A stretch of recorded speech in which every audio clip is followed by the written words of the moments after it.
cha cầu dưng dưng đến cả máu rừng nước nói mình vẫn sống tươi sáng.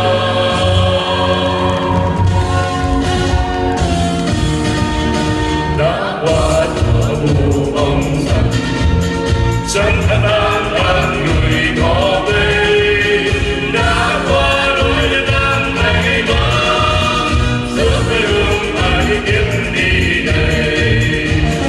Ta là thắng, hãy con đường đi tới đất của bóng sáng đau buồn, đừng cho tuổi ta lại xây dựng mới phố làng ta và ta nhớ.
Trẻ thơ tổ quốc tôi chưa đẹp thế bao giờ, xanh núi xanh sông xanh đồng xanh biển, xanh trời xanh của những giấc mơ.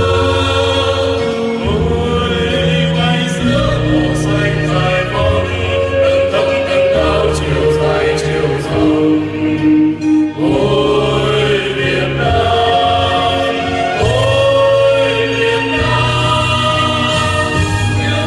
một đời lấy lối đưa con người trọn vẹn đời ơi. Ôm biết thay còn hơn đất nước, đưa Trường Sơn vươn tới Trường Sa, từ cha mồ rừng rừng đến cả máu rừng nước nói mình vẫn sống tươi sáng.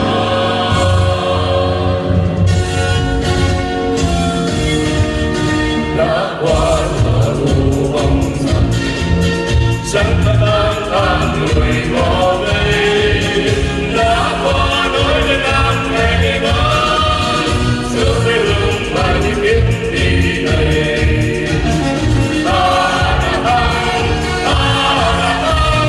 hãy thẳng đường đi tới đất của bóng sáng đau buồn, đừng cho tuổi ta lại xây dựng mới phố làng ta và ta nhớ.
chìm sâu trong tiếng đất trời, tôi nghe trong lời yêu nhau, tôi nghe trong lời tha thiết, hành quân bé biết yêu con, giai điệu yêu, giai điệu thương em suốt lòng đường.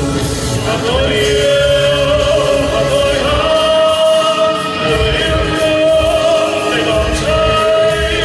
Ngày ngày đất đưa đời tổ quốc của chúng tôi. Và tôi yêu, và tôi hát lời yêu thương đầy bỏng cháy. Ngày ngày đất đưa đời tổ quốc của chúng tôi.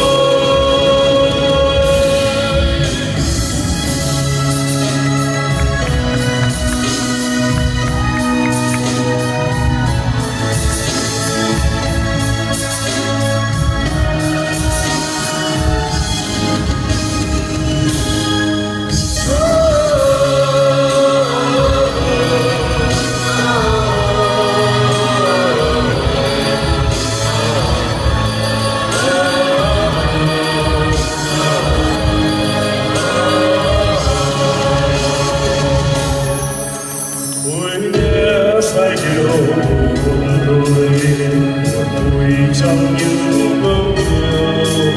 Tôi nghe giai điệu buồn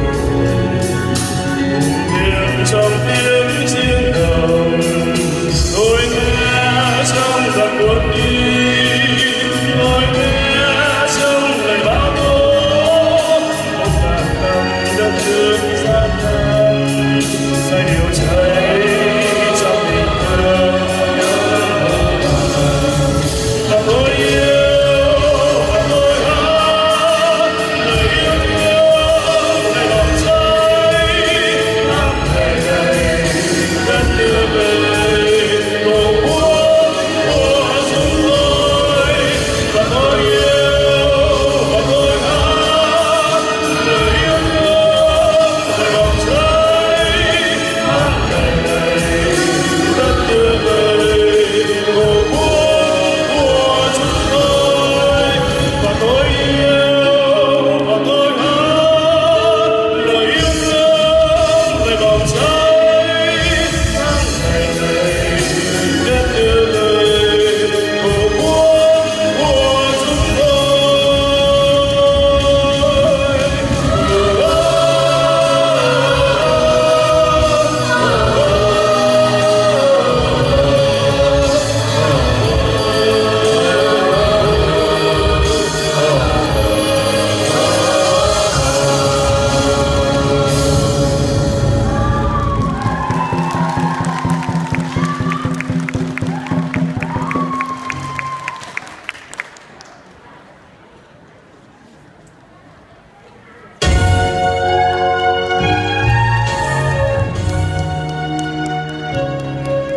Phần dự thi của tổ lao động đến đây là kết thúc. Xin kính chúc quý vị đại biểu, quý ban giám khảo cùng toàn thể quý vị lời chúc sức khỏe.